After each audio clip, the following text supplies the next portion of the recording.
ईश्वर सच्चाई देखता है मगर सही वक्त का इंतजार करता है। काफी समय पहले सूरत के शहर में एक युवा व्यापारी रहता था। उसका नाम रमेश था और उसके पास एक मकान तथा 2 दुकानें हुआ करती थीं। रमेश का रंग लाल था और बाल घुंघराले थे। वह बहुत ही खुशमिजाज और एक अच्छा गायक भी था। जब वह युवा था तब बहुत शराब पीता था और कभी-कभी नशे की हालत में हिंसक भी हो जाता था। मगर अपनी शादी के बाद उसने शराब पीना छोड़ दिया और केवल कभी-कभी ही मौज मस्ती करता था। एक बार गर्मी के मौसम में रमेश एक नए शहर में एक बड़ा मेला देखने जा रहा था। जब वह अपने परिवार को गुड बाय कर रहा था, तभी उसकी पत्नी ने कहा, रमेश आज मत जाओ, मैंने तुम्हारे लिए एक बुरा सपना देखा है। रमेश उस पर हंसा और बोला, क्या तुम अभी भी डर रही हो कि मैं मेले में मौज मस्ती करने लगूंगा? उसकी पत्नी ने कहा, मुझे नहीं पता है कि मैं क्यों डर रही हूं, पर मैंने एक बुरा सपना देखा है कि तुम शहर से घर वापस आने वाले हो और तुम जब अपना हैट उतारते हो तो तुम्हारे सारे बाल सफेद हो चुके हैं। रमेश हंसा और बोला, इसका मतलब मेरी किस्मत अच्छी है। देखो, मैं जा रहा हूं और तुम्हारी यादगार में कुछ खास चीज लेकर आऊंगा। उसने अपने परिवार को गुड बाय कहा और चल दिया। जब उसने अपनी आधी यात्रा तय कर ली, तब उसकी मुलाकात एक दूसरे व्यापारी से हुई जिसे वह पहले से ही जानता था। वे दोनों रात गुजारने के लिए एक सराय में रुक गए। उन्होंने साथ साथ चाय पी और पास ही के कमरों में सोने चले गए। रमेश बहुत देर तक नहीं सोया और वह सुबह सुबह ठंड में ही निकलने के लिए आधी रात को ही उठ गया। सुबह जल्दी ही उसने अपने कोचवान को जगाया और बग्घी तैयार करने के लिए कहकर उस सराय के मालिक के पास उसका हिसाब चुकता करने चला गया और फिर अपने रास्ते चल दिया। करीब 26 मील चल चुकने के बाद वह कुछ खाने के लिए एक सराय में रुका। उस समय दोपहर हो रही थी। उसने चाय का ऑर्डर दिया और अपना गिटार निकालकर बजाने लगा। तभी अचानक 3 घुड़सवार उस सराय के सामने आकर रुके। उनमें से एक अधिकारी और 2 सैनिक लग रहे थे। वे सीधे रमेश के पास पहुंचे और पूछा, तुम कौन हो और कहाँ से आए हो? रमेश ने बिना किसी हिचकिचाहट के जवाब दिया और उनसे पूछा, क्या आप मेरे साथ चाय पीना पसंद करेंगे? मगर उस अधिकारी ने अपना प्रश्न पूछना जारी रखा, तुमने अपनी पिछली रात कहाँ गुजारी थी? तुम अकेले थे या तुम्हारे साथ कोई व्यापारी भी था? तुम वहां से इतनी जल्दी क्यों चले आए? रमेश को आश्चर्य हुआ कि उससे इस तरह के सवाल क्यों पूछे जा रहे थे, मगर उसने सभी सवालों के जवाब दिए और पूछा, आप लोग मुझसे इतने सवाल क्यों पूछ रहे हैं? मैं कोई चोर या खूनी नहीं हूं। मैं अपने काम से जा रहा हूं। मुझसे इस तरह के सवाल पूछने की जरूरत नहीं है। तब उस अधिकारी ने सैनिकों को बुलाया और कहा, मैं पुलिस इंस्पेक्टर हूं और इसलिए पूछताछ कर रहा हूं। तुमने जिस व्यापारी के साथ रात गुजारी थी, उसकी चाकू मारकर हत्या कर दी गई है। तुम मुझे अपनी चीजें दिखाओ, मुझे तुम्हारी तलाशी लेनी है। वे लोग सराय के अंदर गए और उन्होंने व्यापारी का बक्सा व बैग खोलकर उसकी तलाशी ली। अचानक पुलिस इंस्पेक्टर ने बैग से एक चाकू निकाला और पूछा, यह चाकू किसका है? रमेश ने देखा कि वह चाकू खून से रंगा हुआ है और वह उसी के बैग से निकला है। वह बुरी तरह से डर गया। इस चाकू पर किसका खून लगा है? रमेश ने जवाब देने की कोशिश की मगर उसके गले से शब्द नहीं निकल पा रहे थे। मैं नहीं जानता।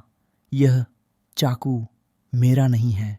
पुलिस इंस्पेक्टर ने कहा, आज सुबह वह व्यापारी अपने बिस्तर पर मरा हुआ मिला। चाकू से उसकी हत्या कर दी गई। तुम्हारे सिवा यह काम किसी ने भी नहीं किया है। वह सराय भीतर से बंद थी और तुम्हारे अलावा उसमें और कोई नहीं था। खून से सना वह चाकू भी तुम्हारे बैग से बरामद हुआ है और तुम्हारे चेहरे पर तुम्हारा जुर्म नजर आ रहा है। मुझे बताओ कि तुमने उसे किस तरह से मारा और उससे तुमने कितनी रकम चुराई? रमेश ने कसम खाकर कहा कि उसने यह सब नहीं किया है और उस व्यापारी के साथ रात की चाय पीने के बाद उसने उसे देखा तक नहीं। ये 8,000 रुपये उसके अपने हैं और यह चाकू भी उसका नहीं है। लेकिन उसकी आवाज कांप रही थी और चेहरा पीला पड़ चुका था। वह एक दोषी व्यक्ति की तरह डर से कांप रहा था। पुलिस इंस्पेक्टर ने सैनिकों को बुलाया और रमेश को बंदी बनाकर गाड़ी में डाल देने का हुक्म दिया। जब वे रमेश के पैर बांधकर गाड़ी की तरफ ले जा रहे थे तब वह बहुत रोया और गिड़गिड़ाया। उन्होंने रमेश की चीजें और पैसा जब्त कर लिया तथा उसे अगले शहर में ले जाकर जेल में डाल दिया। उन लोगों ने रमेश के चाल चलन के बारे में पता लगाने के लिए सूरत में पूछताछ की थी। वहां के सभी व्यापारियों और नागरिकों ने बताया कि जब वह युवा था तब शराब पीने का आदी था और कभी कभी हिंसक भी हो जाता था, मगर अब वह एक अच्छा आदमी है। इन सारी जानकारियों के बाद उसे न्याय के लिए ले जाया गया। रमेश को उस व्यापारी की हत्या और उसके 20,000 रुपये लूटने के लिए सजा दी गई। रमेश की बीवी इस घटना पर भौंचक्का रह गई। वह समझ नहीं पा रही थी कि वह क्या करे। उसके बच्चे अभी छोटे थे और एक बच्चा तो अभी नवजात ही था। उसने उन सभी को अपने साथ लिया और उस शहर की तरफ चली जहां उसके पति को बंदी बनाकर रखा गया था। शुरू में तो उसे मिलने की अनुमति नहीं मिली, पर बाद में वहां के पहरेदारों ने उसे उसके पति से मिलने जाने दिया। जब उसने अपने पति को कैदियों के कपड़ों में जंजीरों से जकड़े खूनियों के साथ देखा तब वह चक्कर खाकर गिर पड़ी। उसे वापस होश में आने में काफी समय लगा। उसने अपने बच्चों को अपने पास बैठा लिया और अपने पति को घरेलू बातें बताने लगी तथा उसके साथ जो कुछ भी घटित हुआ उसे पूछने लगी। रमेश ने पूरी कहानी बताई। उसकी बीवी ने पूछा, अब क्या किया जाए? वह बोला, हमें जज के पास अर्जी भेजनी चाहिए। किसी निर्दोष व्यक्ति को दोषी ठहराना उचित नहीं है। उसकी बीवी ने जवाब दिया, मैं पहले ही जज को अर्जी भेज चुकी हूँ, पर वह अर्जी खारिज कर दी गई है। रमेश कुछ भी नहीं बोला, मगर वह बहुत ही हताश नजर आ रहा था। उसकी बीवी ने कहा, तुम्हें मेरा देखा हुआ वह सपना याद है? जब मैंने तुमसे कहा था कि तुम्हारे बाल सफ़ेद हो गए हैं, तब उसका कुछ मतलब था। तुम्हारे बाल परेशानियों की वजह से सफ़ेद होने लगे हैं। तुम्हें उस दिन घर पर ही रुक जाना चाहिए था। उसकी पत्नी ने उसके बालों में हाथ फेरते हुए पूछा, क्या तुम अपनी पत्नी को सच सच बता सकते हो कि क्या तुमने वह अपराध किया है? रमेश ने कहा, क्या तुम्हें भी मुझ पर यकीन नहीं है? इसके बाद उसने अपनी मुट्ठी भींच ली और रोने लगा। तभी एक सैनिक आया और बोला, मुलाकात का समय समाप्त हो चुका है। यही वह वक्त था जब रमेश ने अपनी पत्नी और बच्चों को आखिरी बार गुड बाय कहा था। जब उसकी पत्नी चली गई तब रमेश ने उसकी बात पर सोचना शुरू किया। जब उसे याद आया कि उसकी पत्नी ने भी उस पर यकीन नहीं किया, तब उसने खुद से ही पूछा कि क्या उसने वह कत्ल किया है, और फिर उसने खुद को ही जवाब दिया, सिर्फ ईश्वर ही जानता है कि सच्चाई क्या है और सिर्फ उसी से दया मांगी जा सकती है तथा केवल ईश्वर ही है जिससे इसकी उम्मीद है। उसी समय से रमेश ने अर्जियां भेजनी बंद कर दी और उम्मीद भी छोड़ दी। अब वह सिर्फ ईश्वर से प्रार्थना करता था। रमेश को कोड़ों की मार और कठोर श्रम की सजा दी गई थी। उसे कोड़ों से पीटा जाता था। रमेश 20 सालों तक खदानों में काम करता रहा। उसके बाल बर्फ की तरह सफ़ेद हो चुके थे। उसकी दाढ़ी बढ़कर पतली और भूरी हो चुकी थी। उसका सीधा खड़ा होना खत्म हो चुका था। वह झुक भी गया था और अपना ज़्यादातर समय प्रार्थना में ही गुजारता था। रमेश ने जेल में रहते हुए जूते बनाने सीख लिए थे और उससे कमाए हुए धन से उसने कुछ धार्मिक किताबें खरीदीं। जब जेल में रोशनी होती तब वह उन्हें पढ़ा करता था। छुट्टियों में वह जेल के मंदिर भी जाता और रामायण भी पढ़ता था और उसे सुर में गाता भी था। उसकी आवाज़ अच्छी और तेज़ थी। जेल के अधिकारी रमेश की विनम्रता की वजह से उसे पसंद करते थे। जेल के उसके साथी बंदी भी उसका आदर करते और उसे दादा व ईश्वर का आदमी पुकारते थे। जब कभी वे अर्जी देना चाहते तब वे रमेश को ही इसे अधिकारियों के पास पहुंचाने के लिए चुनते थे। जब कभी कैदियों में आपस में झगड़ा होता तब वे फैसले के लिए रमेश के ही पास जाते थे। रमेश के पास उसके घर से एक भी चिट्ठी नहीं आई थी और उसे यह भी पता नहीं था कि उसकी पत्नी और बच्चे जीवित हैं भी या नहीं।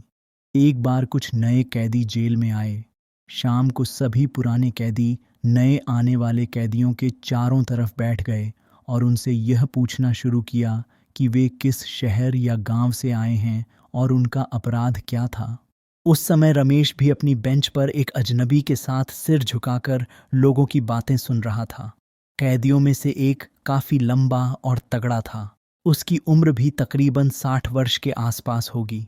उसकी दाढ़ी घनी और भूरी थी। वह बता रहा था कि उसे क्यों गिरफ्तार किया गया था। उसने कहा, भाइयों, मुझे यहाँ बिना किसी वजह के ही भेज दिया गया है।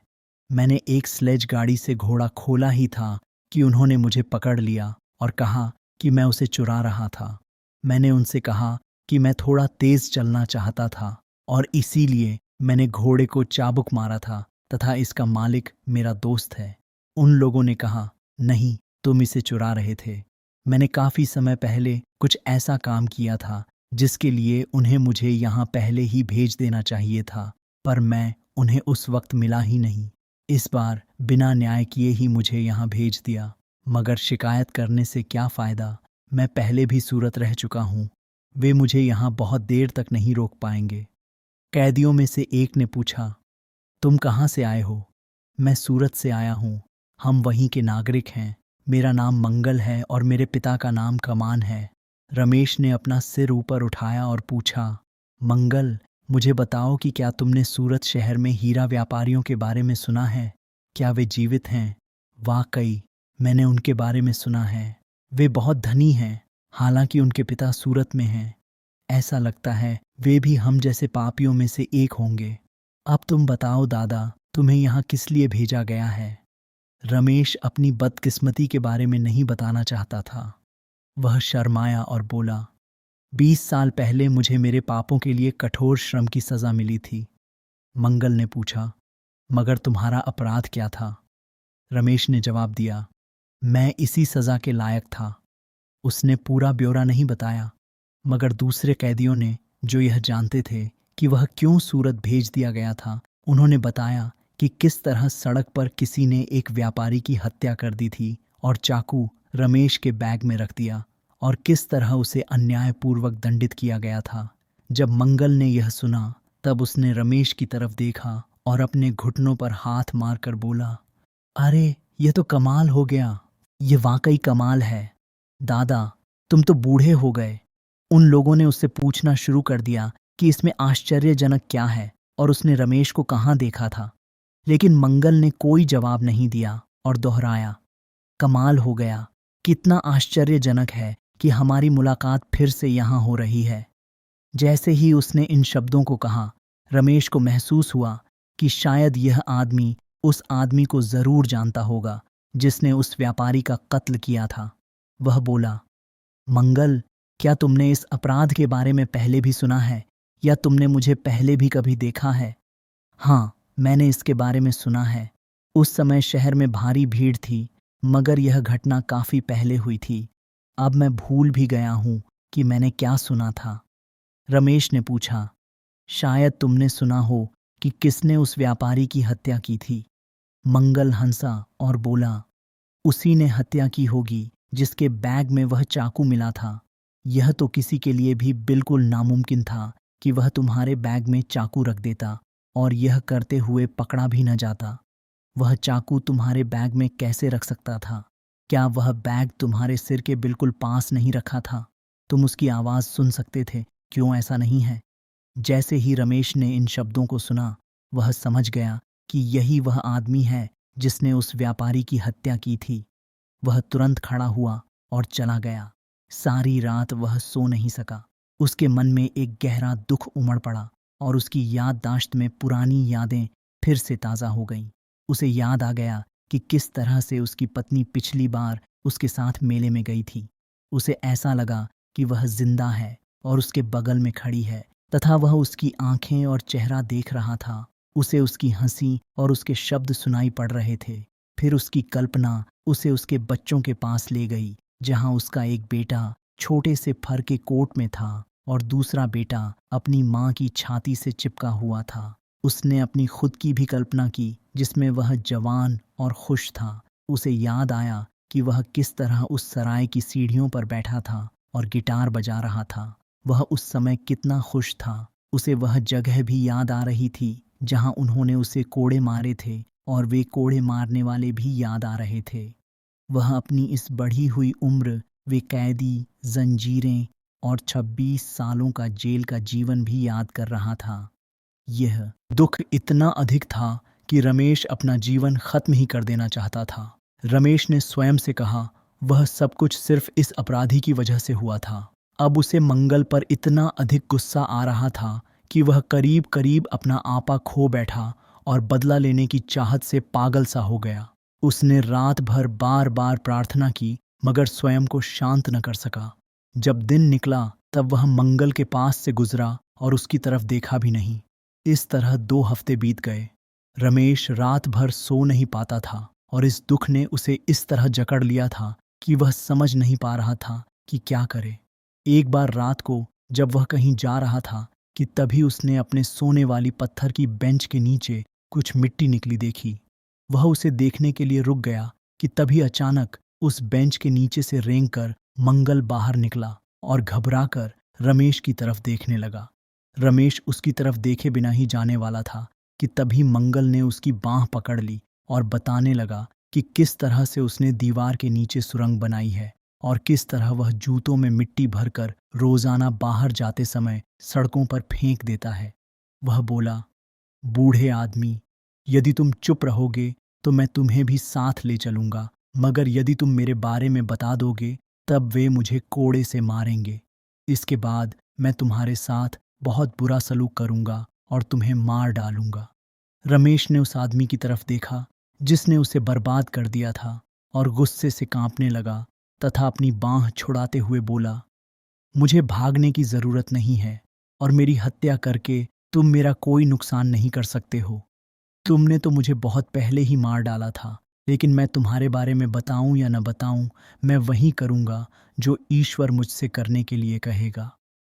अगले दिन जब वे लोग कैदियों को बाहर काम के लिए लेकर जा रहे थे तभी सैनिकों ने वह जगह देख ली जहां मंगल ने गड्ढा खोदा था। उन्होंने छानबीन शुरू कर दी और वह सुरंग भी ढूंढ ली।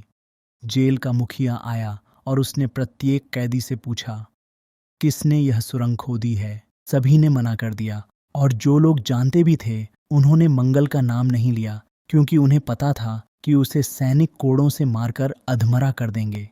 तभी जेलर रमेश के पास आया। वह जानता था कि रमेश एक सच्चा आदमी है। वह बोला, ओ बूढ़े आदमी, तुम एक सच्चे आदमी हो। ईश्वर को साक्षी मानकर बताओ कि यह किसने किया है। मंगल पास ही खड़ा था। उसने गार्ड्स की तरफ देखा पर रमेश की तरफ देखने का साहस न कर सका। रमेश के हाथ और होंठ कांपे और इससे पहले कि वह कुछ बोलता उसने स्वयं से कहा, क्या मुझे उसे बचाना चाहिए? मगर मुझे उसको क्यों माफ करना चाहिए जबकि उसने मुझे बर्बाद कर दिया? मुझे दिए गए कष्टों के लिए उसे सजा मिलने दो, मगर क्या मुझे उसके बारे में बता देना चाहिए? ये लोग उसे कोड़ों से जरूर मारेंगे, पर इस बात से क्या फर्क पड़ता है कि मैं उसके बारे में क्या सोचता हूँ? क्या इससे मुझे कुछ आराम मिल जाएगा?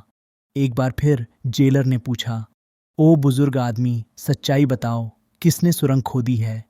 रमेश ने मंगल की तरफ देखा और कहा, महोदय, मैं यह आपको नहीं बता सकता हूँ। ईश्वर ने मुझे यह बताने की अनुमति नहीं दी है। मैं नहीं बताऊंगा। आप मेरे साथ जो चाहे कर सकते हैं, मैं आपके अधीन हूँ। जेलर की सारी कोशिशों के बावजूद रमेश ने कुछ भी नहीं बताया और वे इस बात को नहीं जान सके कि वह सुरंग किसने खोदी थी। आधी रात को जब रमेश अपनी पत्थर की बेंच पर सोया था कि तभी उसे लगा कि कोई आया है और उसके पैरों के पास बैठ गया है। उसने अंधेरे में देखने की कोशिश की और देखा कि वह मंगल था। रमेश ने उससे पूछा, तुम मुझसे क्या चाहते हो? तुम यहाँ क्या कर रहे हो? मंगल चुप रहा। रमेश उठकर बैठ गया और बोला, तुम क्या चाहते हो? चले जाओ, नहीं तो मैं गार्ड को बुला दूंगा। मंगल रमेश के ऊपर झुका और फुसफुसाता हुआ बोला, रमेश, मुझे माफ कर दो। रमेश ने पूछा, मैं तुम्हें किस लिए माफ कर दूं? मैंने ही उस व्यापारी का कत्ल किया था और मैंने ही वह चाकू तुम्हारे थैले में छिपा दिया था। मैं तो तुम्हारी भी हत्या करना चाहता था, पर बाहर शोर सुनकर मैंने वह चाकू तुम्हारे थैले में छिपा दिया और खिड़की से बाहर निकल गया। रमेश ने कुछ नहीं कहा और उसे समझ में भी नहीं आ रहा था कि वह क्या करे। मंगल उस बेंच से नीचे उतरकर जमीन पर घुटनों के बल बैठ गया और कहने लगा, इवान डिमित्रिविच, मुझे माफ कर दो। ईश्वर के लिए मुझे माफ कर दो। मैं अपना अपराध स्वीकार कर लूंगा कि मैंने ही उस व्यापारी की हत्या की थी और वे तुम्हें माफ कर देंगे। फिर तुम अपने घर जा सकोगे। रमेश ने कहा, तुम्हारे लिए यह कहना आसान है, पर मैं इसे कैसे सह सकूंगा। अब मैं जाऊंगा भी कहाँ? मेरी बीवी मर चुकी है और मेरे बच्चे मुझे भूल चुके हैं। मेरे पास जाने के लिए कोई जगह नहीं है। मंगल वहां से उठा और अपना सिर जमीन पर पटकते हुए बोला, रमेश मुझे माफ कर दो। जब वे लोग मुझे कोड़े से मारते हैं तब उसे बर्दाश्त करना मेरे लिए आसान है, पर तुमसे नजरें मिला पाना आसान नहीं है। तुमने इतना सब कुछ होने पर भी मुझ पर दया दिखाई और मेरे बारे में उन्हें कुछ भी नहीं बताया। हालांकि मैं बहुत बुरा आदमी हूं, फिर भी ईश्वर के लिए मुझे माफ कर दो। इतना कहकर मंगल सुबकने लगा। जब रमेश ने मंगल का सुबकना सुना तब उसकी भी आंखों में आंसू आ गए और उसने कहा, ईश्वर तुम्हें माफ कर देगा, पर शायद मैं तुमसे 100 गुना अधिक बुरा आदमी रहा हूंगा। तभी अचानक रमेश को एक अजीब सी शांति का एहसास हुआ और उसने अपने घर का दुख मनाना बंद कर दिया। अब उसके मन में जेल को छोड़कर जाने की इच्छा भी समाप्त हो गई और वह अपने अंतिम पलों के बारे में सोचने लगा। मंगल ने रमेश की बात नहीं मानी और अपना अपराध स्वीकार कर लिया। जिस दिन रमेश को जेल से घर जाने का आदेश मिला, उसी दिन उसके प्राण पखेरु उसे छोड़कर चले गए।